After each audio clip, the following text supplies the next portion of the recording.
ഇന്ന് നമുക്കൊരു കൂർക്ക തോരനുണ്ടാക്കിയാലോ? അതിന് വേണ്ടിയിട്ട് ഞാനിവിടെ ഒരു 1/2 കിലോ കൂർക്ക എടുത്ത് വെച്ചിട്ടുണ്ട്. ഇനി നമുക്ക് ഈ കൂർക്കയൊക്കെ ഒന്ന് മണ്ണൊക്കെ കളഞ്ഞ് ഒന്ന് നന്നായിട്ടൊന്ന് വൃത്തിയാക്കി എടുക്കണം. ഇപ്പം നാട്ടിൻപുറത്തൊക്കെ ആണെങ്കിലേ സൂപ്പർ മാർക്കറ്റിലൊക്കെ ഈ കൂർക്ക വൃത്തിയാക്കിയത് വാങ്ങിക്കാനായിട്ട് കിട്ടും. ഞങ്ങളുടെ ഇവിടെ ഒന്നും അങ്ങനെ വൃത്തിയാക്കിയത് കിട്ടാൻ തുടങ്ങിയിട്ടില്ല. ഇനി നമുക്കിതൊന്ന് ചുരണ്ടി വൃത്തിയാക്കി കൊണ്ടുവരാം. ഞാനിവിടെ കൂർക്കയൊക്കെ ഒന്ന് ഒരു ചെറിയ ചാക്കെടുത്തിട്ട് അതിനകത്തിട്ട് ഒന്ന് ഉരച്ചെടുത്ത് ഇതിൻ്റെ തൊലിയൊക്കെ കളഞ്ഞ് ഒന്ന് വൃത്തിയാക്കി എടുത്തിട്ടുണ്ട്. അതുപോലെ ഉള്ളിയില്ലേ, ചെറിയ ഉള്ളിയും ഞാനൊന്ന് വൃത്തിയാക്കി വെച്ചിട്ടുണ്ട്. ഇനി ഞാനിത് അരിഞ്ഞിടുന്നത് വെള്ളത്തിലേക്കാണ്. ഇതിൻ്റെ കളറൊന്ന് മാറിയിട്ടുണ്ട്. നമ്മൾ ചാക്കിലിട്ടിങ്ങനെ കല്ലിലിട്ടിങ്ങനെ തിരുമിയപ്പോഴത്തേനും അതിൻ്റെ പുറത്തെ ആ തൊലിയൊക്കെ കളയാൻ വേണ്ടിയിട്ട് കളഞ്ഞപ്പോഴത്തേനും ഒന്ന് കളർ മാറിയിട്ടുണ്ട്.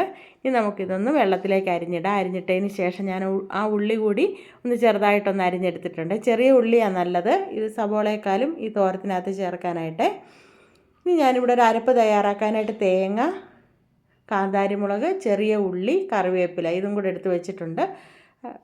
ഇനി നമുക്കൊരു ചെറിയ ഉരുളിയൊക്കെ ഒന്ന് അടുപ്പത്ത് വെച്ച് കൊടുക്കാം. അടുപ്പത്ത് വെച്ചിട്ട് അതൊന്ന് ചൂടായി വരുമ്പോൾ നമുക്ക് അതിനകത്തേക്ക് വെളിച്ചെണ്ണ ഒഴിച്ചു കൊടുക്കാം. വെളിച്ചെണ്ണ ഒഴിച്ചതിന് ശേഷം നമുക്ക് വെളിച്ചെണ്ണ ചൂടായി വരുമ്പോൾ കടുക് ഇട്ട് കൊടുക്കാം. കടുക് പൊട്ടി വരുമ്പോൾ അതിലേക്ക് വറ്റൽമുളകും കൂടി ഇട്ട് കൊടുക്കാവേ. ഇട്ട് കൊടുത്തതിന് ശേഷം ഒന്ന് ഇളക്കി കൊടുക്കാം. ഇളക്കി കൊടുത്തതിന് ശേഷം നമ്മൾ അരിഞ്ഞ് കഴുകി വൃത്തിയാക്കി വെച്ചിരിക്കുന്ന കൂർക്കയില്ലേ, അതും കൂടെ അതിലേക്ക് ഇട്ടിട്ടൊന്ന് ഇളക്കി കൊടുക്കാം. ഇളക്കി കൊടുത്തിട്ട് നമുക്ക് അതിനകത്തേക്ക് ഒരു 1/2 ടീസ്പൂൺ ഉപ്പും കൂടെ ചേർത്ത് കൊടുക്കാം. ഉപ്പും ചേർത്ത് ഒരു 1/2 ടീസ്പൂൺ മഞ്ഞൾപ്പൊടിയും ഒരു 1/2 ടീസ്പൂൺ മുളക് പൊടിയും കൂടെ ചേർത്തിട്ടുണ്ട്. ചേർത്തിട്ട് ഒന്ന് ഇളക്കി കൊടുക്കാം. ഞാൻ എരിവില്ലാത്ത മുളക് പൊടിയാണ് ചേർത്തിരിക്കുന്നത്, കാരണം ഞാൻ കാന്താരിമുളക് അരപ്പിൽ ചേർക്കുന്നുണ്ട്. ഇനി നമുക്ക് ഒരു 1/2 ഗ്ലാസ് വെള്ളവും കൂടെ ഞാൻ ഇതിൽ ഒഴിച്ച് കൊടുത്തിട്ടുണ്ട്. ഇതൊന്ന് വേകാനായിട്ട് ഒരു മൂടി വെച്ചൊന്ന് അടച്ചു കൊടുക്കാം.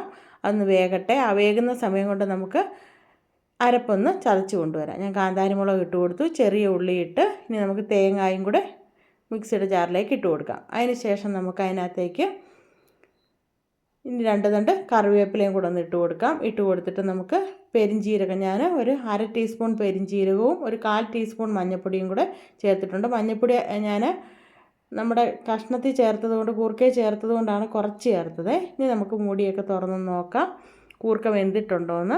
കൂർക്ക ഒരു 1/4 വേവായിട്ടുണ്ട്. ഈ സമയത്ത് നമ്മൾ അരിഞ്ഞു വെച്ചിരിക്കുന്ന ചെറിയ ഉള്ളിയില്ലേ, അതും കൂടെ ഒന്ന് ചേർത്ത് കൊടുത്ത് നമുക്കൊന്ന് ഇളക്കാം.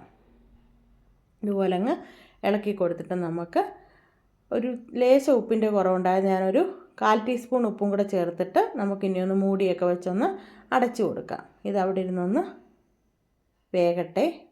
ആ ചെറിയ ഉള്ളിയൊക്കെ ഒന്ന് വെന്ത് വരണം. വെന്തിട്ടുണ്ട്. ഇനി നമുക്ക് അതിനകത്തേക്ക് അരപ്പ് ചേർത്ത് കൊടുക്കാം. അരപ്പ് ചേർത്ത് കൊടുത്തതിന് ശേഷം നമുക്കിനി ഒന്ന് മൂടിയൊക്കെ വെച്ചൊന്ന് അടച്ചു കൊടുക്കണം. അരപ്പും കൂടെ ഒന്ന് വേകണമല്ലോ, അതിന് വേണ്ടിയിട്ടാണ്. ഇതുപോലെ ഒന്ന് തട്ടിപ്പൊത്തി വെച്ച് കൊടുത്തിട്ട് നമുക്കിനി ആ മൂടിയൊക്കെ വെച്ചൊന്ന് അടച്ചു കൊടുക്കാം. ഈ പെരിഞ്ചീരകം ഈ തോരത്തിന് അരയ്ക്കുമ്പോൾ ആ പെരിഞ്ചീരകത്തിന് പകരം ഗരം മസാല ചേർത്താലും മതി കേട്ടോ. ഇനി നമുക്ക് ആ മൂടിയൊക്കെ തുറന്ന് നോക്കാം. അരപ്പൊക്കെ ഒന്ന് വെന്ത് വന്നിട്ടുണ്ട്. ഇനി നമുക്കിതൊന്ന് ഇളക്കി കൊടുക്കാം.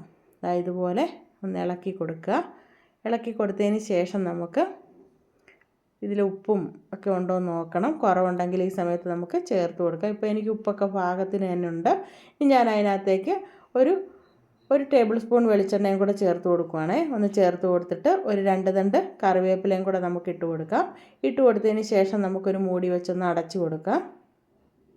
ഒരു 5 മിനിറ്റ് ശേഷം നമുക്ക് മൂടിയൊക്കെ തുറന്ന് നോക്കാം. നമ്മുടെ കൂർക്ക തോരൻ ഇവിടെ അടിപൊളിയായിട്ട് ഇരിപ്പുണ്ട്. അപ്പോൾ ഇതുപോലെ കൂർക്കയൊക്കെ കിട്ടുമ്പം ഒന്ന് തോരൻ വെച്ച് നോക്കണേ. ഞാൻ കൂർക്ക മെഴുക്ക് പുരട്ടിയും വീഡിയോയും ഞാൻ ഇതിലിട്ടിട്ടുണ്ട് നേരത്തെ. അപ്പം ഇതുപോലെ തോരനൊക്കെ വെച്ച് നോക്കിയിട്ട് അഭിപ്രായമൊക്കെ അറിയിക്കാൻ മറക്കരുത്. അപ്പോൾ നല്ലൊരു വീഡിയോയുമായി നാളെ കാണാം. Okay, by.